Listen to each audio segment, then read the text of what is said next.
Welcome to the deep dive. You sent us a really interesting source this time, Saskia Adler's Day Trading with ChatGPT. Yeah, it taps into that big question a lot of people have, right? Can AI give us a shortcut, maybe, to understanding the stock market? Exactly. So, our mission today is to really dig into this book, pull out the most relevant bits for you, someone who wants to learn fast, find those aha moments, but without getting, totally bogged down. And specifically, we're looking at whether ChatGPT can genuinely give you an edge in trading. The source is primarily this book, focusing on using ChatGPT for, well, day trading signals, leaning heavily on technical analysis. That's the core of it. But it's really important to frame this correctly from the start. Adler isn't selling this as some kind of magic crystal ball. Right. The book's objective isn't, here's the ultimate trading bot. It's more about exploring how you can experiment with ChatGPT to maybe inform your own decisions better. And Adler maintains this, like, healthy skepticism throughout. There's a constant reminder to double-check what the AI tells you. Do your own research. Which is good advice generally, I think. So we're looking for what's actually useful in that approach for someone learning. Yeah, and the book breaks it down nicely. We'll look at how ChatGPT can chew through historical data, how it handles financial questions, how it might feed into your actual decision-making, the pros and cons of AI in finance. And specific things like technical indicators used with ChatGPT's help, plus developing a critical eye for the AI's output. Exactly. It covers a lot of ground. Okay, so let's dive into Chapter 1, The Power of AI in Stock Market Predictions. For listeners maybe not deep into AI, what's the basic idea here? Well, simply put, AI is about making machines that can do tasks normally needing human smarts, like solving problems, learning, making decisions. Okay. And a key part of that is machine learning. That's where computers learn from data directly, without someone programming every single rule, like learning from experience. Got it. So how does that apply to the stock market? It seems so chaotic sometimes. Well, that chaos is kind of the point. Traditional analysis, human looking at charts and news, it struggles with the sheer volume and complexity of everything affecting pricing. Right. Economic news, global events, company stuff. It's a flood. Exactly. AI, though, can process just vast amounts of this data incredibly fast. It can potentially spot subtle patterns or correlations that a human might just never see. And that could lead to more informed decisions, theoretically. That's the potential, yeah. It's about finding signals in the noise. Which makes sense, because we humans definitely have limitations when trying to predict things. Or for sure. The book mentions a few big ones. Cognitive biases are huge. We tend to see what we want to see in the data. Confirmation bias, things like that. Precisely. Then there's just information overload. Too much to process. Time is always a factor, too, especially in day trading. And emotions, fear, greed, they mess things up. Absolutely. Trading on emotion is rarely a good strategy. So how does AI potentially help overcome these human frailties in the market? Well, several ways. Speed and efficiency are obvious ones, just crunching data faster. Okay. Emotion-free analysis is another key aspect. The AI doesn't get scared or greedy. Doesn't panic sell. Right. It can also adapt and learn continuously as new data comes in, potentially getting better over time. And it can combine different types of analysis, maybe even tailor things to your specific preferences. Now, the book brings up prompt engineering quite a bit. This sounds important if you're actually going to use ChatGPT. What is it? Think of it like learning how to ask good questions. The prompt is what you type into ChatGPT. Your instructions. Exactly. And to get really accurate, useful responses, especially for something complex like stock analysis, you need to craft your prompts carefully. Be specific. So garbage in, garbage out, basically. Pretty much, yeah. It's often an iterative process, too. You ask something, see the response, then refine your prompt to get closer to what you actually need. It's a skill in itself. That makes sense. A skill worth developing, probably. Okay, so Chapter 2 gets practical, collecting and analyzing historical stock data. Why is looking back so important for day trading? Historical data is really the bedrock for a lot of trading analysis, especially technical analysis. Okay. By looking at past price movements, trading volumes, you try to spot patterns, trends, things that have happened before. And the idea is that history might repeat itself, or at least rhyme. Sort of, yeah. The hope is that these past patterns give clues about potential future moves. It helps you make, hopefully, more informed guesses about what might happen next. Can you give a simple example of using historical data in technical analysis? Sure. A classic one is finding support and resistance levels. Okay. If a stock price has, say, bounced off a certain low point multiple times in the past, Yeah. that's support.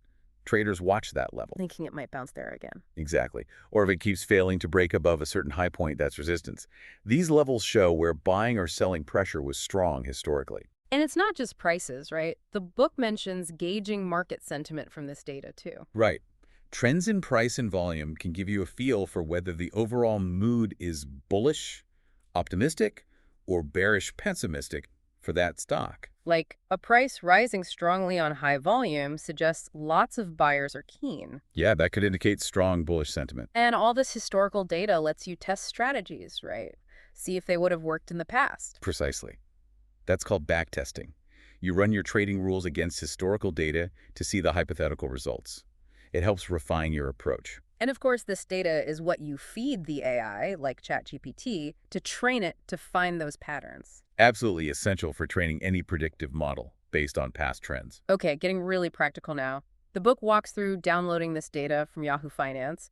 It uses Alphabet, Google's parent company, as the example. Yep, very hands-on.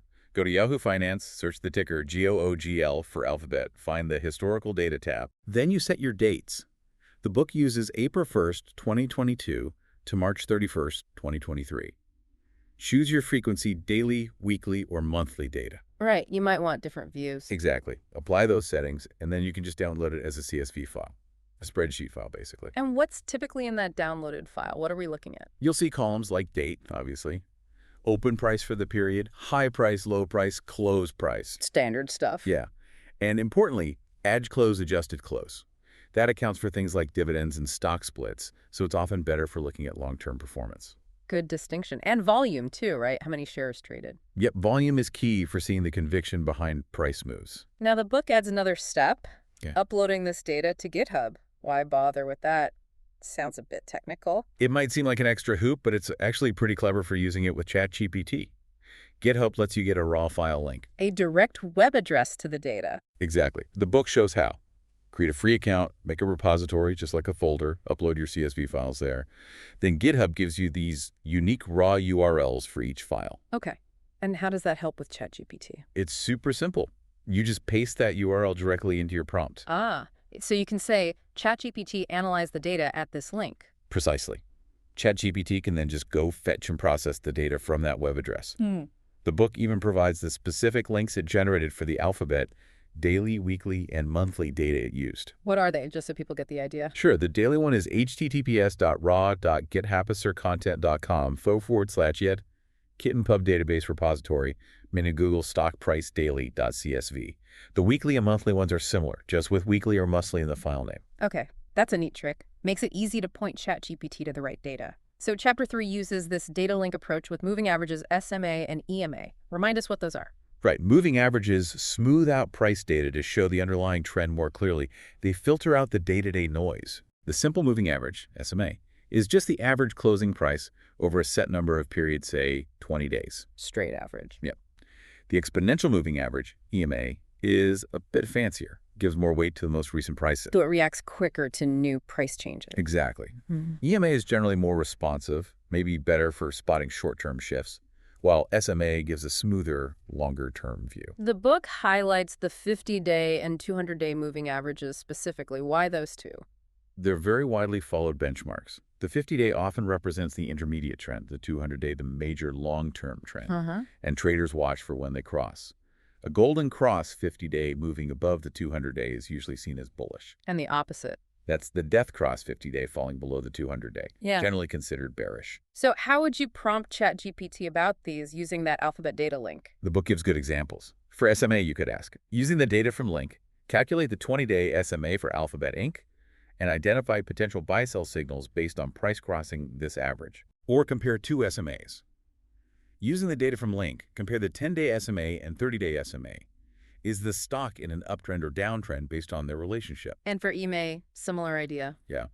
Using link, identify crossovers between the 12-day EMA and 26-day EMA. What signals do these suggest? Or use them for entry-exit. Using Link, analyze the 5-day EMA versus the 15-day EMA for potential entry or exit points. What about those big ones, the 50 and 200 day? You could ask, using Link, is the Alphabet stock price currently above or below its 50-day EMA? How has price reacted to it recently? Or for the long view. Using Link, assess the long-term trend using the 200-day EMA. Has there been a recent golden cross or death cross involving the 50-day and 200-day EMAs? You need to use the DEMA term for exponential moving average. Got it. And what did ChatGPT actually say when fed these prompts with the Alphabet data in the book's examples? Well, for the 20-day SMA prompt, it apparently noted that the price crossing above it could be a bullish signal developing. Okay. The 1226-day EMA crossover analysis also pointed towards a recent potential bullish signal. Looking at the 50-day DEMA, ChatGPT found the stock was trading above it, suggesting short-term bullishness. And the big one, the 5200 DEMA. That was quite significant in the example. ChatGPT identified a recent golden cross, which, as we said, is often interpreted as a strong bullish sign, maybe a buying opportunity. Wow. So based purely on these moving average examples, ChatGPT's take seemed pretty positive for Alphabet at that time. Yeah, the overall picture painted by the moving average analysis in the book was generally bullish across different time frames, with that golden cross being a key highlight. But again, based on past data. All right. Always the caveat. Okay. Chapter 4 moves to the Relative Strength Index, RSI. What's this one measuring? RSI is a momentum oscillator. Think of it like a speedometer for price changes. It measures the speed and magnitude of recent price moves. And it goes from 0 to 100? Correct.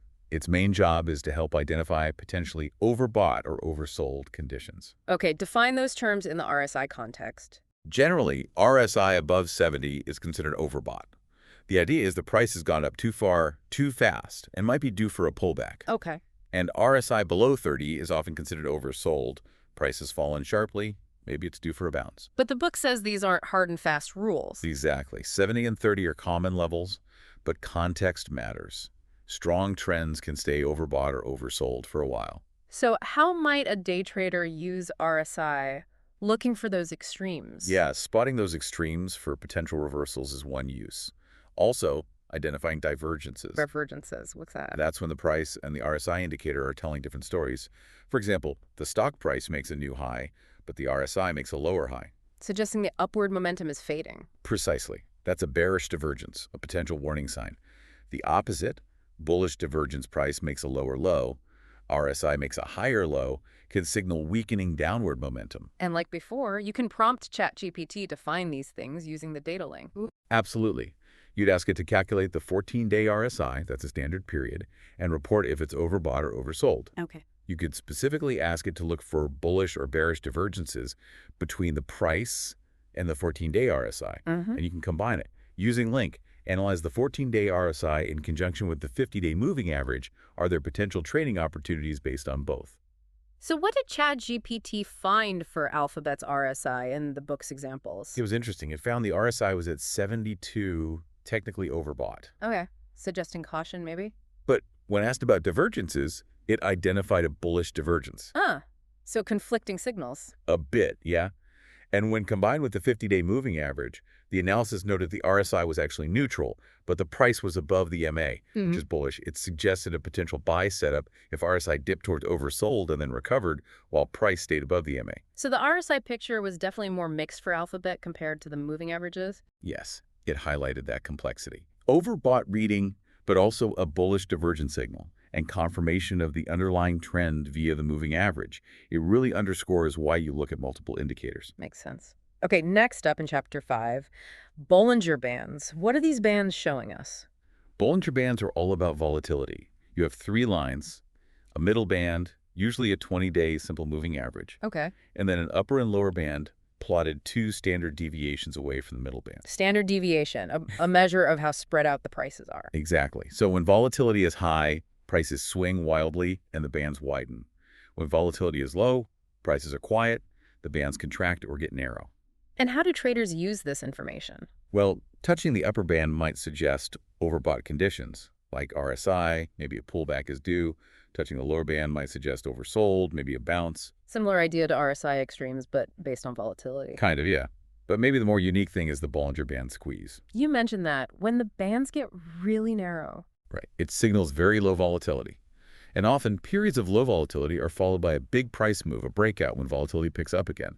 The squeeze is like a coiled spring. So traders watch for a squeeze, expecting a potential breakout soon after. That's the idea. Yeah. So bands help assess volatility, identify potential extremes, and spot those squeeze setups. And again, best used with other indicators. All right, let's see the prompts. How would you ask ChatGPT about Bollinger Bands for Alphabet? Similar structure. Using link, calculate the 20-day Bollinger Bands. Is the price currently near the upper or lower band, suggesting overbought or oversold conditions? Makes sense. Or for the squeeze. Using link, identify any recent Bollinger Band squeezes. Was there a subsequent price breakout, and in which direction? And combining them? Using link, analyze the 20-day Bollinger Bands along with the 14-day RSI. Are there converging signals for potential trades? Or combined with moving averages too? And ChatGPT's analysis for Alphabet using Bollinger Bands. Again, a bit mixed in the examples. It noted the price had touched the upper band, suggesting potentially overbought. Okay. But it also identified a recent squeeze followed by a breakout above the upper band, which is often seen as a bullish continuation signal. So potentially overbought, but the breakout is bullish. Right. And when combined with RSI, it showed price near the middle band, RSI neutral, suggesting maybe wait for a dip towards the lower band while RSI gets oversold for a possible buy entry. So another indicator showing complexity. Overbought hints, but also bullish breakout signs for Alphabet. Exactly. Reinforces that theme. Pieces of a puzzle, not one magic answer. Chapter 6 brings in Fibonacci retracement. This sounds a bit more esoteric. Based on a number sequence. It does sound a bit mystical, but it's widely used. It's based on the Fibonacci sequence, yeah, but applied to price charts? How? You identify a significant price swing like a major low point to a major high point. Then you apply specific Fibonacci ratios, 23.6%, 38.2%, 50%, 61.8%, 78.6% to that swing distance. Okay. Why those specific percentages? They derive mathematically from the Fibonacci sequence relationships. The theory is that after a big move, the price will often retrace or pull back to one of these percentage levels before potentially continuing the original trend. So these levels act as potential support in an uptrend pullback or resistance in a downtrend rally. That's precisely the idea. Traders watch these levels for potential turning points, places to enter trades, or maybe set stop losses. But the book cautions against using it alone. Definitely. It's best seen as identifying potential zones of interest. You'd want confirmation from other indicators or price action before trading solely off a Fibonacci level. How did the book use ChatGPT for this with Alphabet? It mentions weekly data here. Yes. The examples used weekly data for a broader view. A prompt asked, using the weekly data from Link, identify the lowest low and highest high between April 1, 2022 and March 31, 2023. Then calculate the Fibonacci retracement levels based on this range. And did ChatGPT do it? Yep.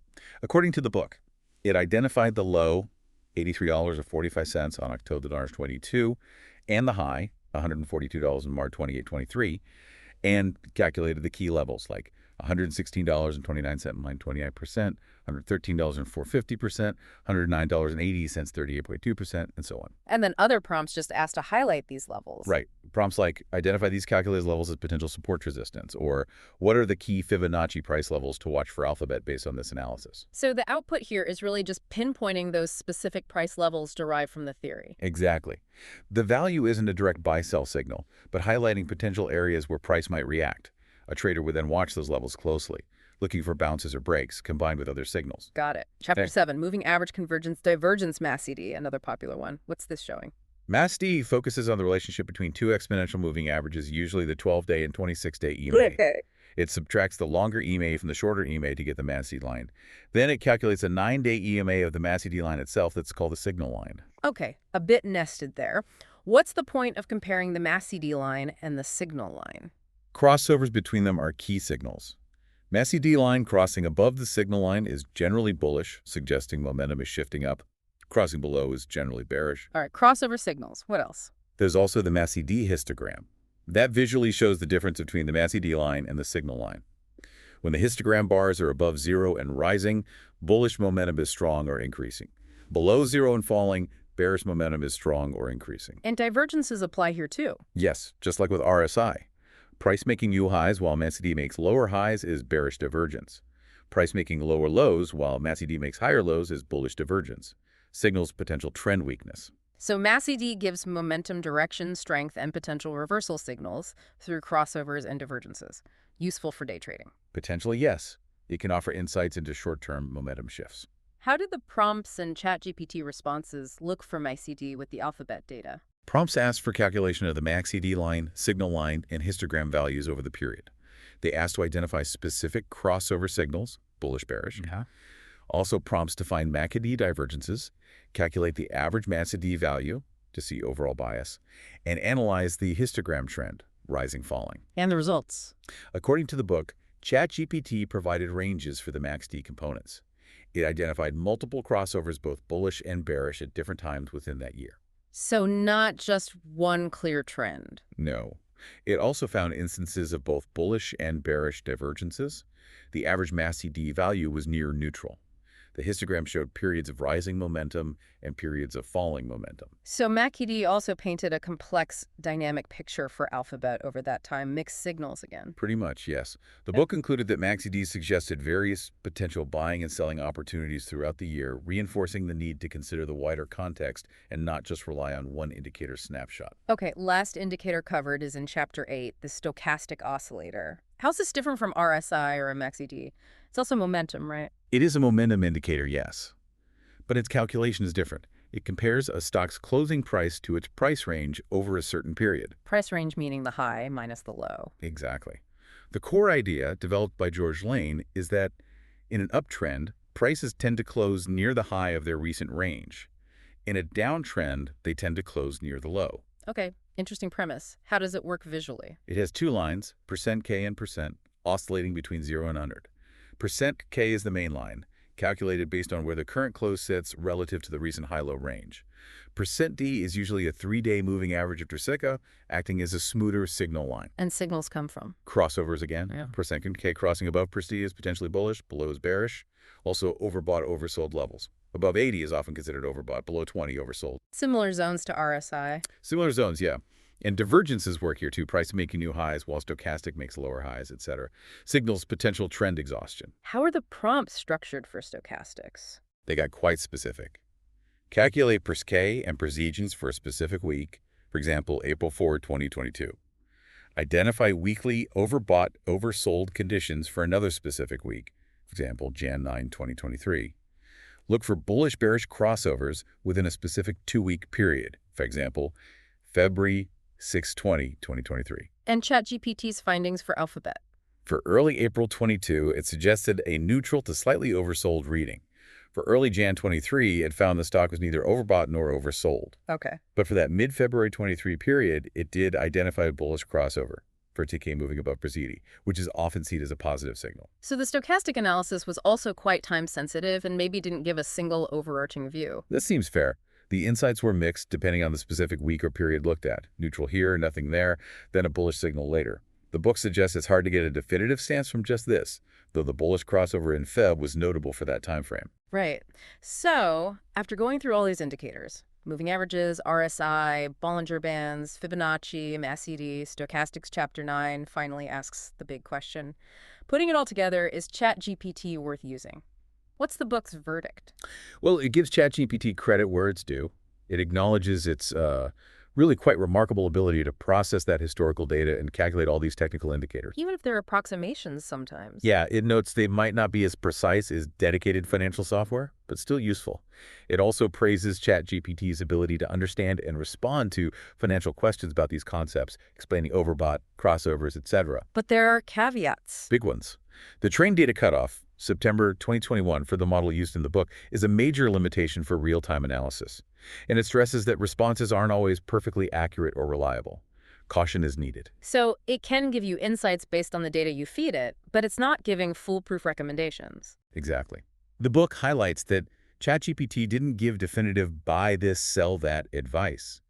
It identified potential opportunities or risks based on the indicators, but always framed it as input to consider alongside other factors. Which is probably its strength, right? Offering perspective without claiming to have all the answers. That's how the book positions it. ChatGPT is seen as a potentially valuable resource for analysis, for exploring data, for getting quick calculations done. But not a replacement for your own brain and judgment. Absolutely not. The final word is, be aware of the limitations, Treat the outputs as supplementary information, and always combine AI insights with your own expertise and critical thinking before making any actual financial decisions. Okay, so let's quickly recap this deep dive. We've looked at Saskia Adler's day trading with ChatGPT, exploring how AI, specifically ChatGPT, might be used as an analytical tool in trading. We saw how it can process historical data and apply various technical indicators, things like moving averages, RSI, Bollinger Bands, Fibonacci levels, MCD, and the stochastic oscillator. And for you, the listener eager to learn, the key thing is that ChatGPT could offer a way to quickly process information, spot potential patterns, maybe give you a starting point for your own deeper look. Yeah, those prompt examples show how you might get initial insights without having to do all the manual number crunching yourself. It's a potential time saver or idea generator. And it's a but remember the book's constant emphasis on critical thinking. Right. ChatGPT has limits, that the data cutoff is real, potential inaccuracies exist. You absolutely need to blend its output with your own understanding and, ideally, verify things with other reliable sources. And the fact we saw such mixed signals for Alphabet across the different indicators, that really drives home the need for a holistic view. Just like the book suggests, no single indicator tells the whole story. Which leads us to a final thought-provoking question for you, the listener, to ponder. Given these capabilities we've discussed, but also the clear limitations, how might you realistically see yourself using a tool like ChatGPT in your own learning journey about the stock market? Yeah, and maybe more importantly, what would be your personal gut check criteria? When would you trust its insights and when would you be more skeptical? How do you ensure it's augmenting your knowledge, not just replacing your own critical thought?